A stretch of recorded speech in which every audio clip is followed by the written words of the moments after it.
मैं ही परब्रह्म हूं। अब ये काल बोल रहा है, अब यहां विचलित कर रहा है इनको। मैं ही परब्रह्म हूं, मेरा ही कल अकल रूप है, ब्रह्म होने से मैं ईश्वर हूं, अनुग्रह आदि मेरा कृत्य है। सर्वव्यापी होने से और जगत के वर्धक होने से मैं ब्रह्म हूं। हे ब्रह्म केशव, समतव और व्यापक होने से मैं आत्मा हूं। मैं इस सब का ईश हूं, यह मेरा है, मेरे सिवाय किसी दूसरे का नहीं है। प्रथम तो ब्रह्म तो ज्ञान के निमित्त निष्कल ब्रह्म का प्रादुर्भाव हुआ। 18वें पृष्ठ पर चलते हैं।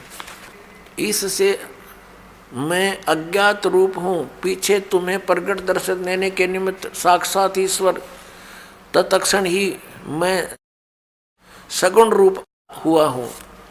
अब यहाँ ये क्या कह रहा है? श्री सदाशिव ब्रह्मा विष्णु महेश का पिता, ब्रह्मा विष्णु महेश का पिता ये सदाशिव यहाँ क्या कह रहा है?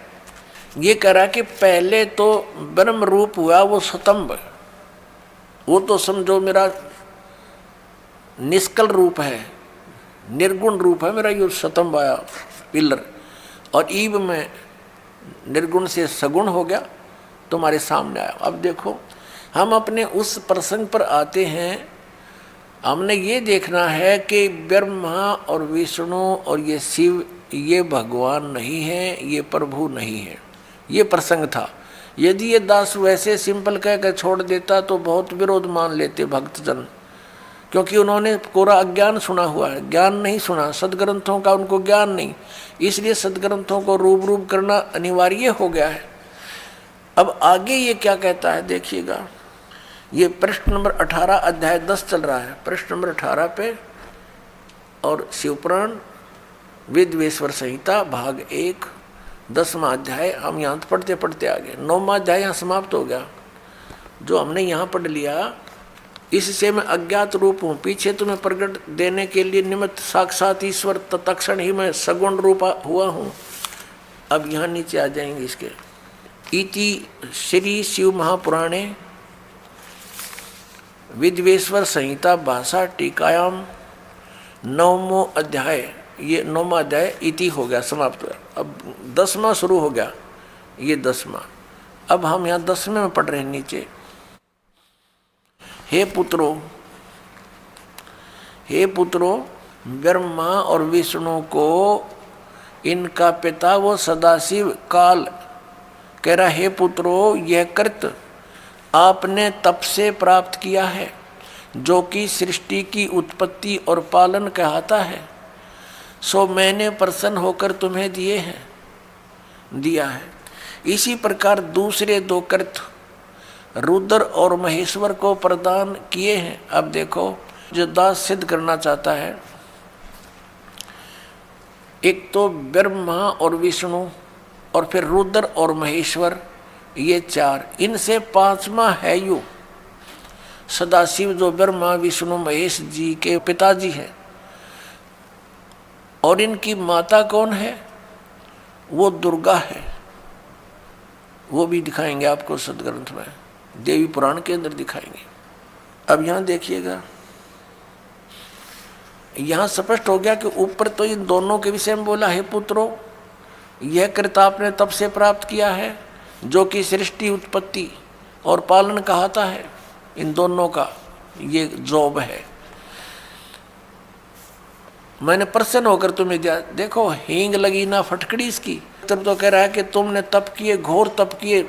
इसमें लिखा है कि विष्णु जी ने 12,000 वर्ष तक घोर तप किया, ब्रह्मा जी ने इतने वर्ष तक तप किया।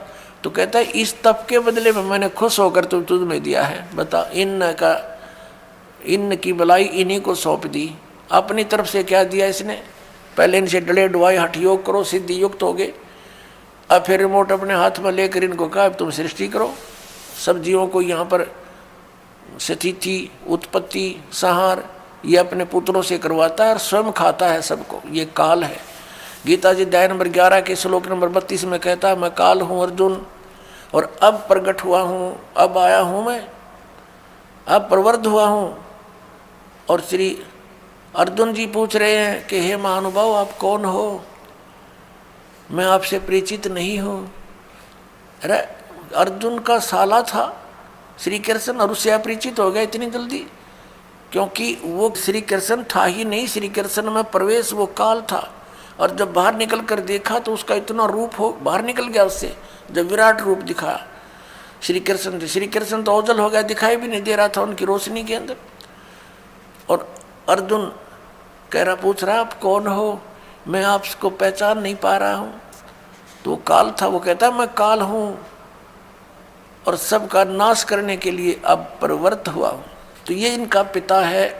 और वो क्या कह रहा है कि ब्रह्मा और विष्णु तुम्हें दो जो कृत जॉब दिए हैं, तुम्हारे को दो विभाग दे दिए। एक तो उत्पत्ति विभाग, रजोगुण विभाग से उत्पत्ति होती है, ब्रह्मा जी को रजोगुण युक्त कर दिया और विष्णु जी को सतोगुण युक्त कर दिया, और तीसरे अपने पुत्र को तमोगुण युक्त कर दिया, अपना स्वरूप बना लिया। कहते सदाशिव कहता है जब ये खड़ा है कि मैं इन्हीं के रूप, ये मेरे ही स्वरूप में है। और ये कैसे छल करता है, जब किसी को विष्णु रूप में दर्शन देता है तो उसमें अपना विष्णु रूप धारण कर लेता है और उसी विष्णु रूप में संबोधन करता है, तो उस कारण से विष्णु पुराण बन गई। और जिसमें इस शिव रूप में धारण करके किसी को ज्ञान दिया है तो उसके आधार से शिव पुराण की रचना होगी।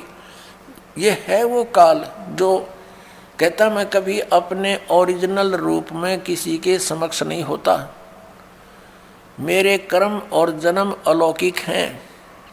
गीता जी के अध्याय नंबर 4 के 5 और 9 में इसने स्पष्ट किया है। और साथ में कहा है कि जब धर्म की ग्लानि होती है मैं अपने अंश, अपने आत्मा, अपने अंश अवतारों का सृजन करता हूँ, उनको यहाँ प्रकट करता हूँ, भेजता हूँ, उत्पन्न करता हूँ। जैसे श्री राम, श्री कृष्ण आदि। अब देखिएगा नीचे, अब ये दास दो सिद्ध करना चाहता है कि दो तो ये ब्रह्मा और विष्णु हो गए, इस प्रकार दूसरे दो कृत रुद्र और महेश्वर को प्रदान किए हैं।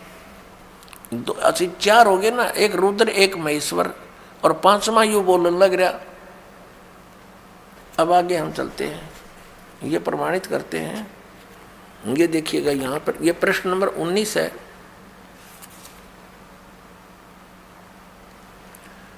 और ये विद्वेश्वर संहिता भाग 1 अध्याय 10 चल रहा है, यहाँ से हम लेंगे। हे सौम्य, मेरे अज्ञान से विमुख होने से तुम्हें अज्ञानता आ गई। विष्णु और ब्रह्मा जी को कह रहे हैं मेरा ज्ञान होने से ऐसा नहीं होता, ज्ञान और रूप महेश के तुल्य हो जाते हैं। इस कारण इस ज्ञान की सिद्धि के निमित्त ओंकार नामक मंत्र जप करो। अभिमान दूर करने वाला, यह अभिमान दूर करने वाला है। सोई निज मंत्र उपदेश करते हैं। यह ओंकार मेरे मुख से उत्पन्न होने से मेरे ही रूप का बोधक है, यानी ब्रह्म का, और महामंगल करने वाला है। यह वाचक है, मैं वाच्य हूँ। यह मंत्र मेरा आत्मा है कि उसके स्मरण से मेरा स्मरण होता है। उत्तर की ओर मुख से आकार का, इसका बहुत वर्ण दे रखा है। पश्चिम के मुख से उकार का, दक्षिण के मुख से मकार का, पूर्व के मुख से बिंदु का, और मध्य के मुख से नाद